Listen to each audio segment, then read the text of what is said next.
Everyone, this is Kerry Stellar from MMA UK and in the Girls Corner, and I'm here speaking to Pam Bam Sorenson. Pam, how you doing?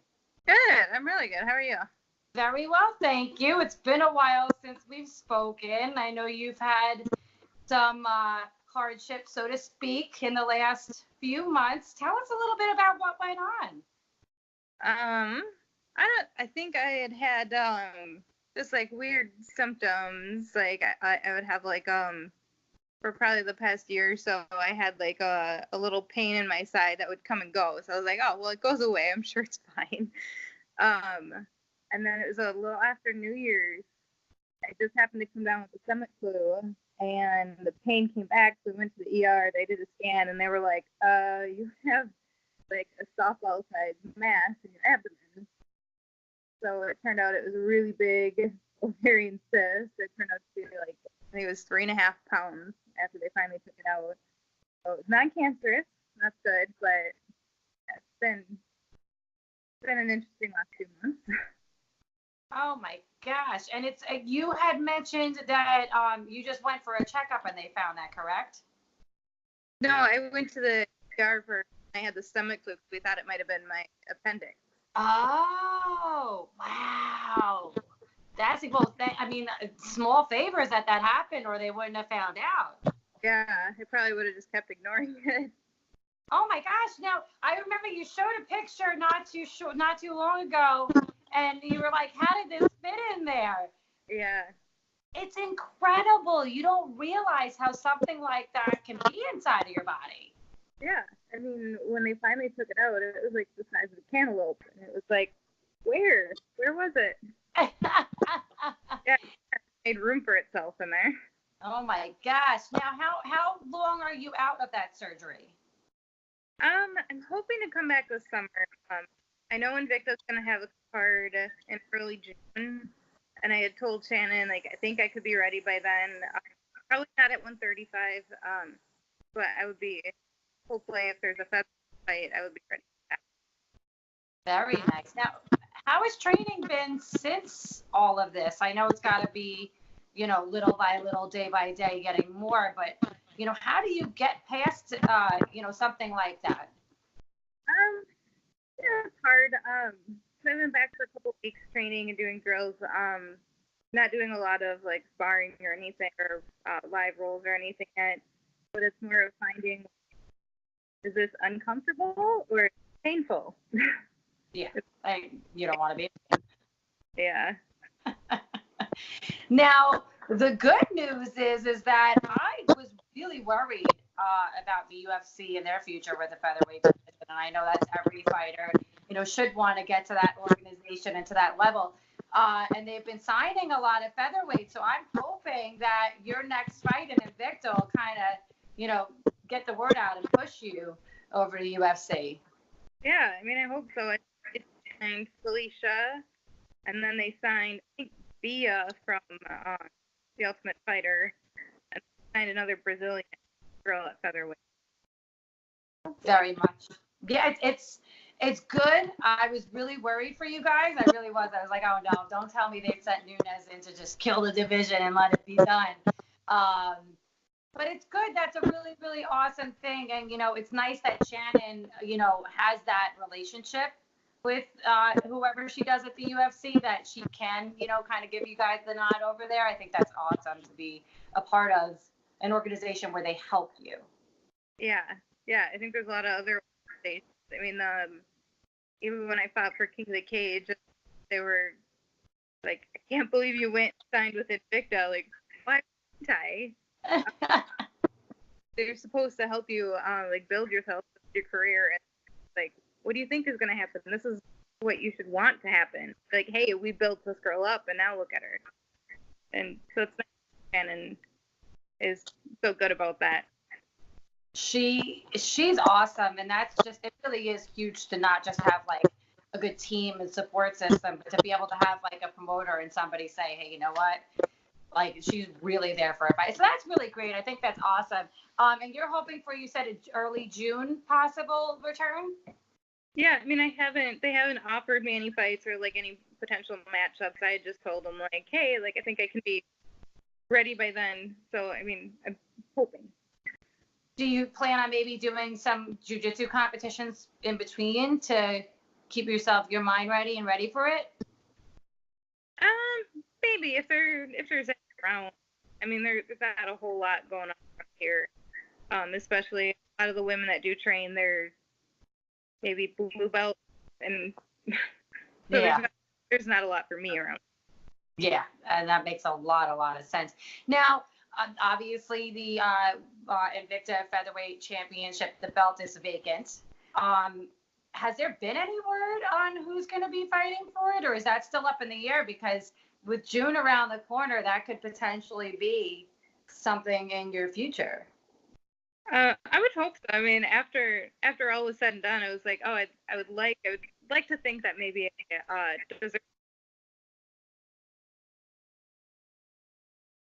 and redo that one. But yeah, I don't care who it is, whether it's a title fight or not. I'm just looking to get back in there.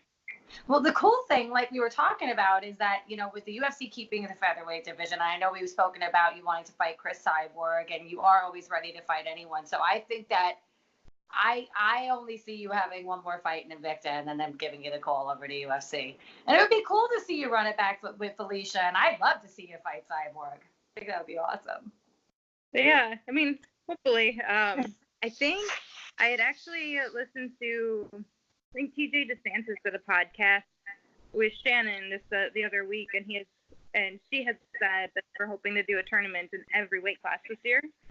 So maybe that's what they have in store for the featherweight division. Maybe they're gonna have a tournament for the belt. I think that would be pretty cool. And I did see they're having what did they just have, a strawweight tournament? I think. They did the first round of the flyweight tournament, and then I think the Phoenix Rising is going to be strawweight. And you know what? I think there's something really awesome to be said for that, because you're fighting your way up. You know what I mean? You're fighting your way to the belt. So that's a pretty cool format. It has a lot of success over in Bellator, and Pro Fighters League has their tournament style format, and it does work. It's really, really cool. I also like that they don't have you doing 2 fights in a night. I think it's awesome to give you guys a little bit of a break. How do you prepare, really? How do you prepare mentally for fighting 2 times in a night, just about an hour apart? How would you prepare for that? It's crazy. Yeah, I don't know. I mean, I think the first couple rounds is just 1 round fight, so it's just 5 minutes. Yeah. So you kind of have to go in there. You can't really hold back, or you might not move on to the next Absolutely. next one. So I don't know. It's pretty incredible, and it's crazy because getting too much time in between. Like my friend Andre Harrison lost to Lance Palmer in PFL in I think it was the fight to go to the championships. And it was such a shame because he had just beaten, I can't remember who he beat right before that, and he had about maybe an hour in between fights, and it looked to me like maybe he had an adrenaline dump or something, because he didn't even look like himself in the second fight. You know what I mean? So I'm like, I wonder if they're going to ditch that format or, stay with it. It's a tough idea, and it makes me think back to when UFC first started and they did that, where you I couldn't imagine doing that. Yeah, I don't know. Yeah, there's the adrenaline dump, and then not only that, but if you do have injury, a lot of times in the fight you don't feel it, but if you have an hour, you might start feeling things that you normally wouldn't feel in a fight.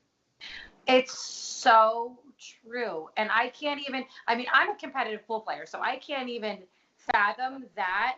But with my shoulder injuries that I have already, I played in a tournament a couple weeks ago, and it was like, I think we played 5 rounds. It was pretty incredible. And I was in pain, but as soon as we stopped, and I said, thank God I didn't have another round, because I was just done. Yeah. I would have had to say to whoever, sorry, I can't play. I'm done. I can't even finish. So, I could imagine, too much time in between could definitely spell, somewhat of a problem. But what are you doing to stay busy besides training and hanging out with your dog? What have you been up to that, keeps you occupied in between this time? Been knitting. I watched a lot of TV. Because there's quite a few weeks that I went for my 1 or 2 walks a day, and then I just sat in a chair. Yeah, having somebody rip into your abdominals, that hurts. Yeah. Yeah. that was a little more painful than I thought it would be. So, yeah, I knitted a little more painful than getting punched in the face. Yeah, a lot. I mean, because people don't really think about like the downtime. And when you're a really active person such as yourself, and most fighters are extremely active, you guys are training all the time, in one way, shape, or form. Like, how do you say, okay, well, I got all this downtime, right? Like, but how do you stay mentally like in a good place? Because that's downtime can be scary. Yeah, I mean, it's hard because like normally between fights, I still go out and go for a run. I still lift. I still walk my dogs. And like you're kind of like stuck in a room. Pizza for the 4th day in a row and just sit in a chair for 20 hours a day. So yeah, I mean, it was hard, but it's nothing that you can't get through. Absolutely. Did you happen to do any like CBD therapy in with your healing? I did. I do have a CBD sponsor, and I was using their topical oil. And so, like, once I was fine, that once didn't hurt to like actually start like rubbing around where the incision was. It was crazy because there was a lot of bruises like on the outside, even a couple of weeks afterwards. And I think within a week of using the CBD oil on it, like the bruises started going away, the swelling and everything. But it worked for me. It's such a breakthrough in medicine. What that like, there's so many forms that you can get CBDs in: topicals, edibles, smokables, vapables. They have it in every form you could ever imagine. And I like to talk about that because the world has an epidemic with the opioid crisis, right? So more people should know that it actually does work. It saved me. If I didn't have CBD through my shoulder surgeries, God knows what would have happened. So I don't take any painkillers. So all I did was Motrin, CBD here and there, and that was the only thing I could do. But it's good that it shows that you can survive without having to take an opioid, because I just had a friend say, I have to get surgery, but I'm really scared because she had an addiction problem. And I said, don't be. If I could do it, you could do it. Yeah, and even nowadays, the way that the hospitals and the physicians handle it, I remember getting my wisdom teeth out like 15 years ago, and they were like, here's like 50 Percocet. Yeah. Like, do I really need that many? But I mean, all right, whatever. I'm not gonna complain. And then they're like, oh, we just like tore into your midsection. Here's like 10 Vicodin. Yeah. Yeah. It's like there's a huge difference, and yeah, I think, it's not necessarily a bad thing because people have, there is an opioid crisis, and I think people are tending to get more addicted to things, and, CBD, you don't get high off of it, and there's not as much to get addicted to other than maybe feeling better. I think it really can. I mean, actually, my surgeon went on the board to make it legal for pain management, because he's like, you're the only reason why you just proved to me that it can be. And I said, well, it really, really can. And it's just sad that like that's the first thing you get handed is a painkiller of some sort, an opioid. And I've had that happen every time I've had any procedure. And I'm like, no, I'm fine. I'll just take Motrin, or they'll give you I had a shot of Toradol, which is a non-narcotic. So there's a lot of stuff out there. But I also got my shoulders done by a sports orthopedist.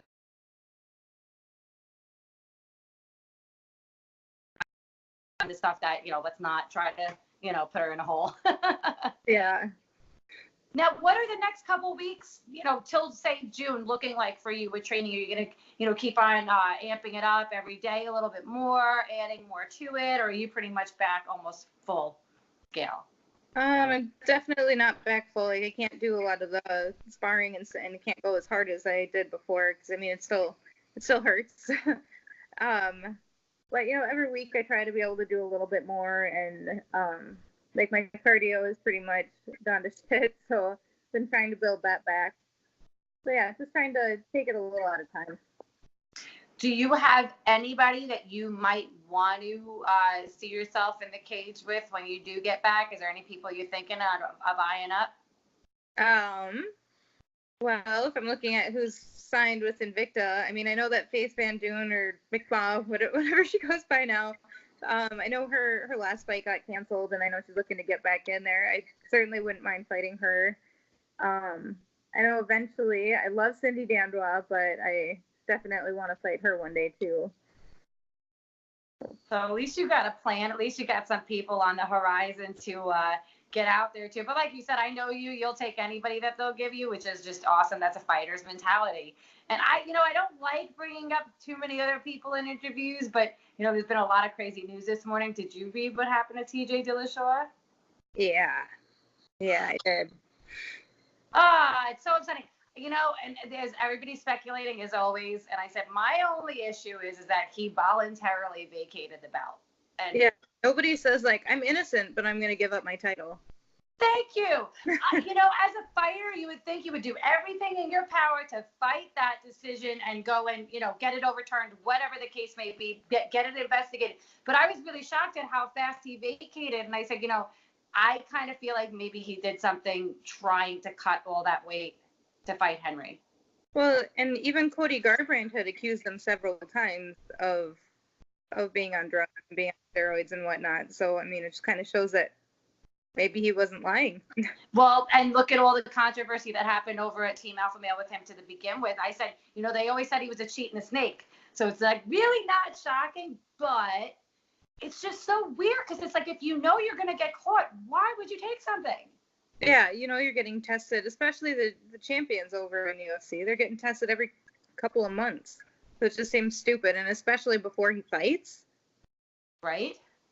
Yeah. I would never even think to chance at all my career like that. And furthermore, there's so much advances in, nutrition and, you take a natural supplement that's got all natural stuff in it. I don't know. I kind of feel like his team, and I'm not the biggest fan of Dwayne Bad Ludwig, so I feel like his team doesn't have his best interest at heart, in my personal opinion. Yeah. I don't get it. I think it was stupid on his part, and like, I think maybe he got away with it a few times, but USADA is always kind of evolving their methods and whatnot, and they're able to detect things that they couldn't before. So they finally just caught up with him, or yeah, he deserved it. So absolutely, I'm with you on that, girlfriend. I was a little disappointed, but then a big part of me was like, yes. So not a fan of him, but yeah. That's I'm really glad that you're on the mend too. It's really nice to see that you've taken, and in my opinion, a very fast recovery. I don't think most people would have recovered and then to me, this is a fast time for you, and I think that's really awesome. But that also speaks to your dedication as a fighter and who you are as a person. Yeah, well, I mean, I'm not 20 years old anymore, so I know I probably have a limited time, so I didn't want to be out any longer than I had to be. And it's like you said, it's probably got to get a little annoying just sitting there, sitting at home all the time. It's that makes you want to get up and get the hell out. And, did you have any problems with a weight gain? Because I did with my surgeries. I actually thought I was going to gain 110 pounds, and I lost a ridiculous amount of weight. Weird, right? Yeah, that is, because I definitely have gained quite a bit of weight, and a lot of it is around the midsection and whatever. And they told me that I was gonna retain water around there for a while, but I mean it's a struggle to get it off. But it's gotta be tough. And I mean, hey, you know what? You had to have had a little fun with being able to eat a little bit of what you wanted while you were recovering. We had a lot of pizza. We ate pretty good for a while. That is awesome. And now it's crunch time. You got, what are we in, the mid of March, almost, nearing the last leg of it. And you got, 3 months till June. So that's, it's definitely time to get back in it and get back in shape. Now, if, per se, June doesn't happen, obviously you'd be eyeing the next fight card that they have. Yeah, I would hopefully they would have it, because it's been a while since they've had a card. So hopefully they'll do a couple this summer, and hopefully I can get on one of them. If not, I can always look at other promotions and see what else is out there too. Absolutely. I hope what they were saying is true, that they're going to make it start making their way up here to the Northeast. I think that would be really, really awesome. And I mean, for Invicta, because they're based really in the Midwest, to grow and come over here would be fantastic. Because they're on, you can't be on a bigger platform with UFC Fight Pass. Although I'm very interested to see if they make the hop over to ESPN Plus. Yeah, that would be cool. I wouldn't be, except, do a lot of people have ESPN Plus? I know I have a hard time getting it. I think people are going to start getting it because I just read a whole article that they're going to be doing all of UFC's pay-per-views through ESPN Plus. So it's not going to be on pay-per-view on TV. It's going to be all streamed, which you can get if you have like Apple TV and smart TVs. You could get, the ESPN app, so you could do it that way. But my interest in it, and my thought is that if you got the UFC now on ESPN Plus, and PFL MMA just got their contract with ESPN Plus, I can't see Invicta not being the next. And then why don't they just get rid of UFC Fight Pass? Yeah, I don't. Why would it's they just $10 need a month? ESPN is $4.99. It makes no sense. And then that's my other thought. Will the pay-per-view price maybe decrease, or is that set by the UFC? It's so much weird things that go on with MMA that you don't realize, a lot of behind the scenes stuff going on. Now, with your time off, has that given you any like insight as to, say, fighting's done, like maybe would you want to do more coaching or more, like commentary stuff or anything like that, or kind of take Lauren Sanko's position over? Probably not. Yeah, I don't think I'd be very good at Laura's job or commentating, because if I'm biased, I have a hard time not showing it. Which is smart that you know that. Yeah. Oh yeah, I know that.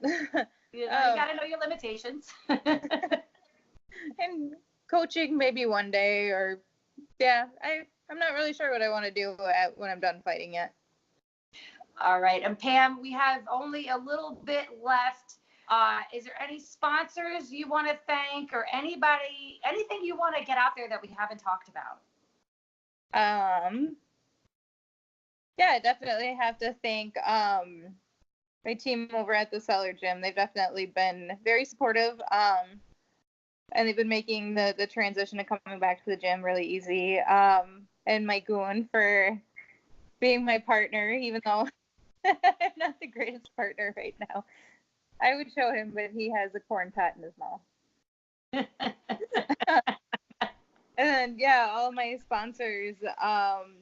There's Muskie Frenzy Lures, Bourbon and Boat Salon, Minneapolis Motorsports, Bio CBD Plus, which we talked about. Everybody's been really great. Well, Pam, I am really, really, really excited to see your journey back to the cage. And I am really glad that you're on the mend and everything turned out to be as good as it did with this whole situation. And thank you for your time this morning.